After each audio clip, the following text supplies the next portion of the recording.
Hello and welcome to the 13th chapter of the Advanced Systems Descriptions of the Tupolev 154m. In this tutorial, we are going to use the Project Tupolev 154m for Microsoft Flight Simulator, which might differ a little bit from the versions that you will see in Microsoft Flight Simulator X, X-Plane and the real-life training simulators. For this purpose, I'm only going to show you where the transponder is located, where the other older transponder is located, and the rest of the tutorial will be done from the 2D panels. The interesting part of flying the Tupolev 154 is the fact you will be completely surrounded by Russian logic, instruments and avionics. The only Western instruments on the Tupolev 154 that you will probably recognize and be grateful to have is the electric altimeter, vertical speed indicator, the transponder and the GPS. These are the only computers, so you will not feel like a kid of the Magenta line.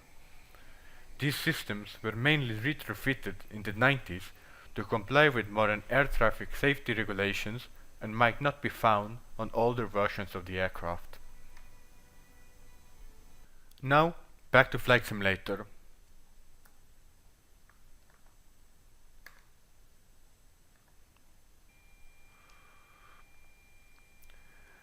This switch over here, if we're turning off and on the vertical speed indicator, which also serves for TCAS indications.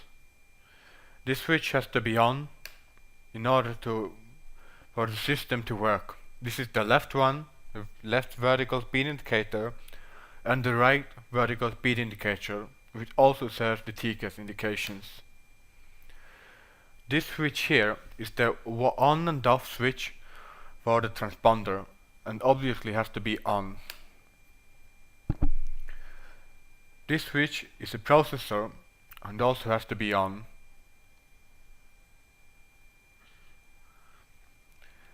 This switch is not related to the TCAS or the transponder, but I will turn it on anyway, as it is the electric indicator and also one of the only Western instruments aboard this aircraft. Left electric altimeter and right electric altimeter. Now the airplane has electric power, and the TCAS and the transponder has enough power for me to demonstrate to you how to use this system.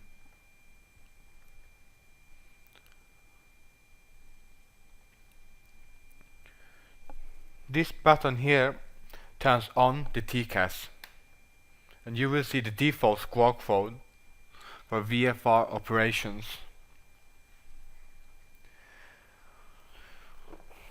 Also, you can switch to different modes using this knob over here, which is the test mode,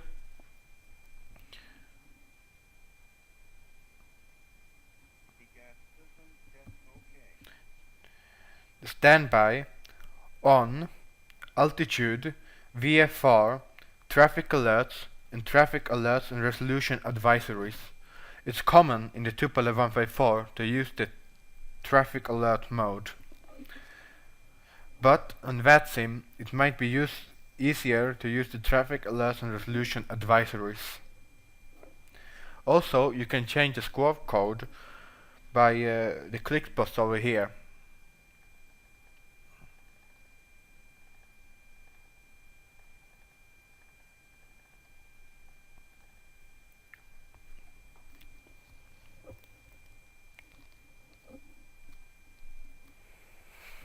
Also, there is one more button that I should represent in here. This button over here is used to identify yourself should a controller act so.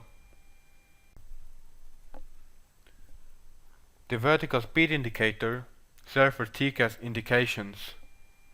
The range scale can be changed using the knob on the lower right, as demonstrated here, and might be useful to you in a variety of situations.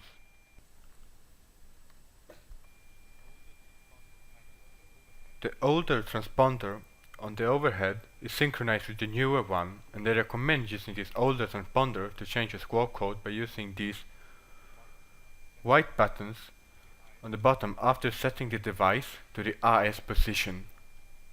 In Russian airspace, you find out the position over there is used. In this position, no value is displayed because an antenna is transmitting a fixed ID value. You'll find out this is also a checklist item.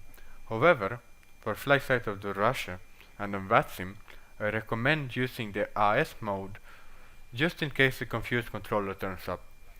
Also, the VATSIM clients usually aren't synchronized with the transponder of the aircraft. Thanks for watching this tutorial, and I hope it was of help to you.